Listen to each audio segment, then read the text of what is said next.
So there are 5 skill sets that we train in our Navy SEALs golf training program. One being putting. To be really good at putting, you need to learn information and knowledge and train how to read a green.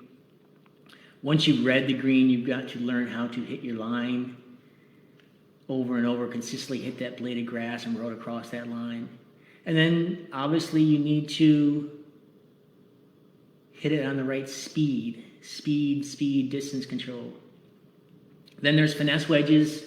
Finesse wedges are pitching and chipping around the green.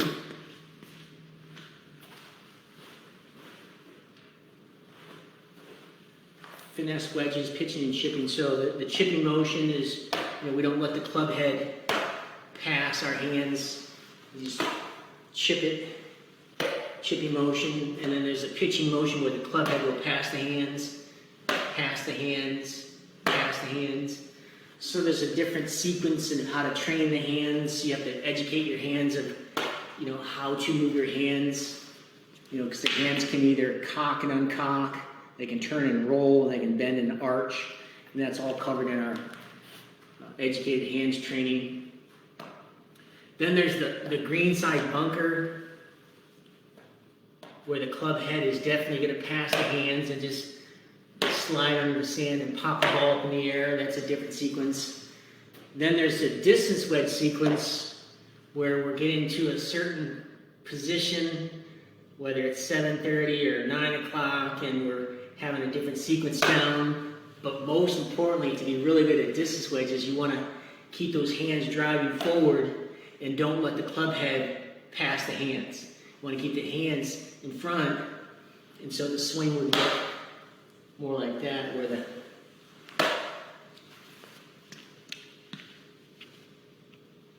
so we go from a cocking motion to an uncocking motion, from a bent motion to an arched motion, and this is the position here at impact, and that's for chipping, distance wedges, and the full swing. And then the full swing is the most important, in my opinion, and I think there's some statistics that show that. Ball striking, ball striking, ball striking. And so some of the stuff that we've been doing the last 3 weeks is making sure that we have a really good startup and not allowing the hands to come inside or the club head to come inside too much. But when we look at the full swing, the way that we train for the full swing and ball striking is first we demonstrate and show you how you could build a full swing in a mirror without ever hitting a golf ball during the middle of winter. Where the weight is on the feet, how the muscles in the calves and shins are engaged, how the quads and the hamstrings are engaged, how the glutes engaged, where the core muscles are engaged, when they're engaged, and just really training how to start the backswing first, and then bring it in your lead arm, left arm if you're right-handed, the left arm elevates and comes just over to my right ear here. It's only about 4 inches. Left arm elevation. Right arm is simply going to slightly bend and then externally rotate. And some students in here can't move their body in certain positions so they have compensation. So one of the things that we train on is stability, mobility, but most important, flexibility. And in standing up, do you have the ability to have external rotation in your arm? And what about when you're in golf posture? Do you have that same external rotation in your arm? Because if you can't rotate your arm any further than this, well, there's going to be some compensation you're going to do in your golf swing. So we've got to stretch that out or design a swing around that.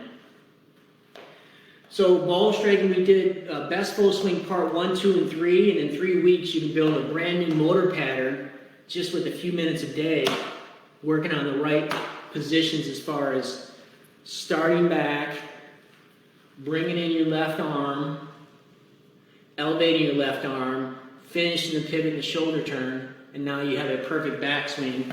And then we work on the downswing, squat to square, post up, impact, finish, and follow through. But one of the common things we see in our students and the people in this group, in all golfers, is when they take their backswing, this club head comes inside here. And so for this training, I've got a cone set up here, and I've got an impact bag set up here, because this is what we're working on this week as far as having a perfect startup, a perfect backswing to the top, and now I'm all set in what it looks like face on.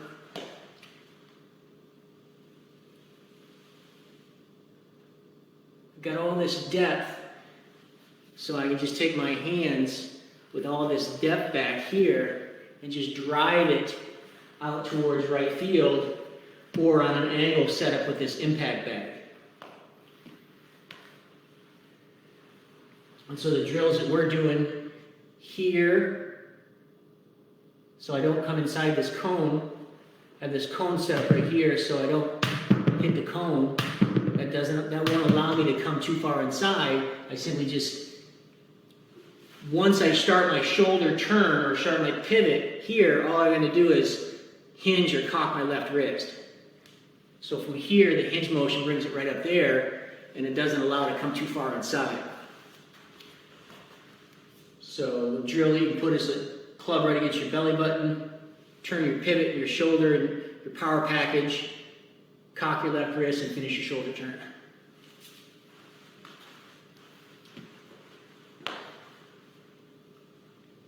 And then once we're here, I want to take the butt of the club head and direct it right at the ball. Just like that. And so this drill that we're training, remember golf, there's no muscle memory, it's only a motor control skill. And everything that you've already learned, just like riding a bike, you cannot unlearn it unless you have a brain injury. But what we can do is we can write a whole new motor pattern over your old pattern and drill it, drill it, drill it, drill it. Practice under pressure, do performance drills under pressure so that you can actually trust it on the golf course.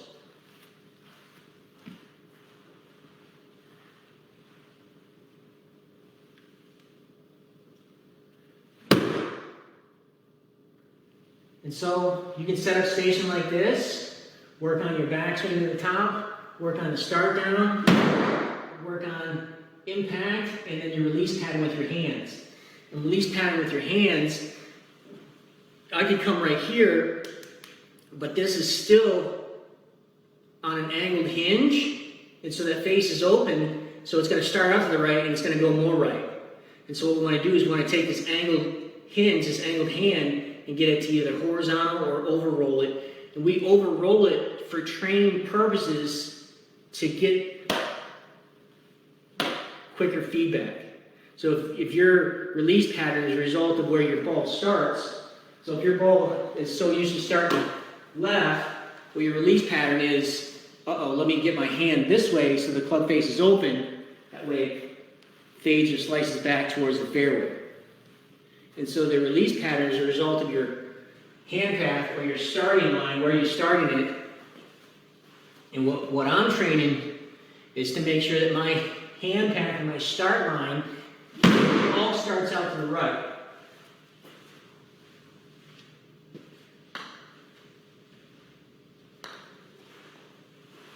So, meaning I want the ball to start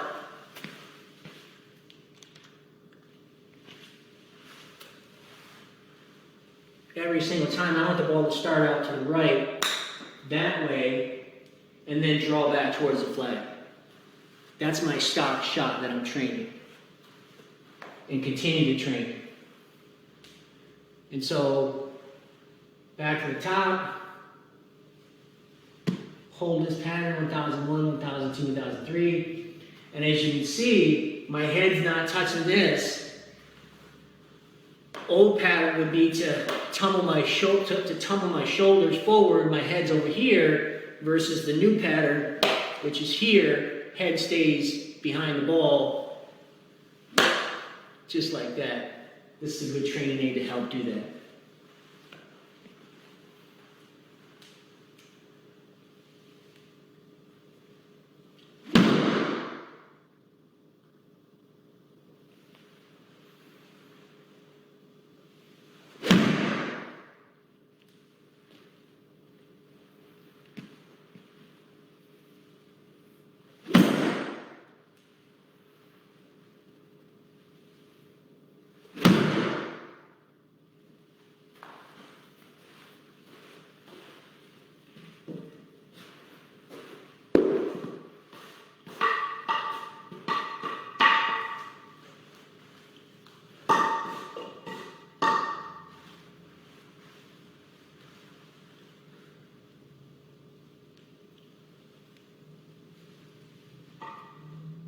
1001, 1002, 1003. So I'll just sit here and work on new patterns to get inside my subconscious motor control pattern inside my brain. So here's the startup. Left arm elevation, wrist hinge, finish the shoulder turn, finish the hip turn, the pivot. Start down with my hands, the butt of the club head towards the ball, just like that. Looks just like this, face on.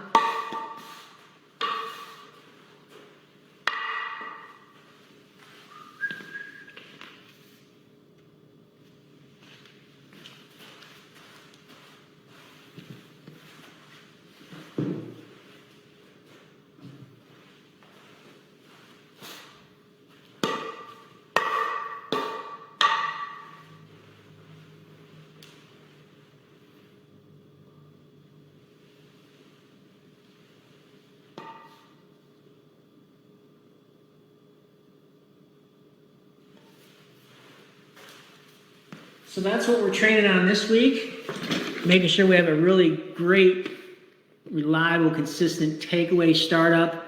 Starts in front of our body on plane, comes up nice and shallow, no depth here where it would be way out there. And then the hand path coming in to get the ball to start to the right. And then impact bag to make sure that our hands are driving. And then we get this lead hand, just like this, not angled, not vertical, but what we call horizontal. Just like that. So those are the 5 skills we train. So the 8 things that we train in our Navy SEALs golf training program start off most importantly with fitness. You know, depend whether you're 80, 70, 60, 50, 40, or 30, or even in your 20s or your teens, most of our students are in their 50s to 80s. 40s to 80s, 30s to 80s. Fitness, stability, mobility, but most importantly, at our age, flexibility. Do you have the flexibility? And we customize something specifically to get you more flexibility. I see a lot of people asking for the thing about I need stretching. That's one of the biggest things that we train on. And what makes our students so happy is they start to feel better and sleep like a baby within 3 weeks. Then we dive right into putting. We're going to laser focus on green reading, hitting your line, and controlling your speed for a full 10 days. You're going to learn it, you're going to train it, and you're going to get feedback from me. Then finesse wedge. You're going to learn it, you're going to train it, you're going to get feedback from me in 10 days. And then bunker. Greenside Bunker. You're going to learn it, you're going to train it, get feedback from me. So within the first 30 days, depending on where you are at your score-wise, it's likely you can drop anywhere between 6 to 12 strokes in the first 30 days. And you get really good shape, you feel good, you get rid of some lower back pain, neck pains, and all the other injuries you have, shoulder issues.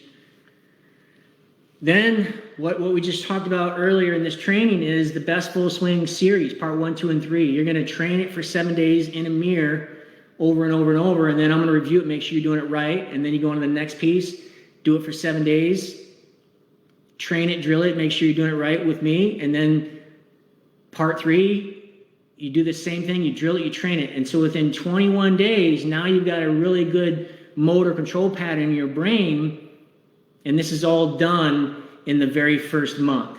That way, from month 2 and 3, we can laser focus on ball striking and distance wedges, we can laser focus on the tee box, the drivers, the irons, the woods, all the stuff that you're having a hard time hitting the fairway, shanking it, pulling it, pushing it, slicing it, hooking it, all that stuff.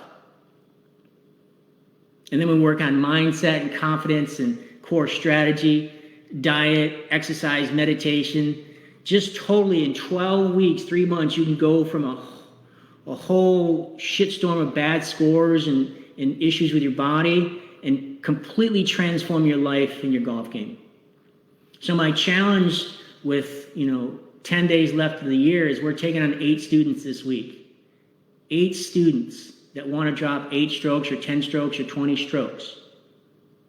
I encourage you to click on that link to watch our movie, low70golf.com.